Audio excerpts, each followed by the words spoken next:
Dick, čo zrobila oblinata? Dala sa na poisťovňu, že dá sa poistiť proti polievačku. Hovorím, čo si normálna? Zobral som toto vedro, hovorím, že ešte raz toto budem vedieť, že sa dávaš prepoisťovať, že chce love odo mňa. Že nie ja dostanem výslužku, že vajca, ale že ona mi ešte dá ma k súdu a že love.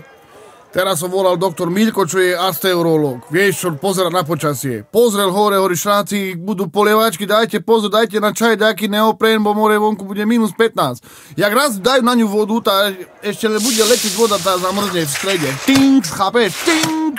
A keď dostaneš vajco, si len pozri, či není už poza ruke more, bo tak vidíš, že spolka sú vajca, čo nuka sú kurčata. Dáš doma na stôl, bo vajíčka, diga o 2 týždne more ti behajú také isté pomalované vajde, ak sú vajcatá aj kurčata po byte. Normálny si? Nie taká veľká noc.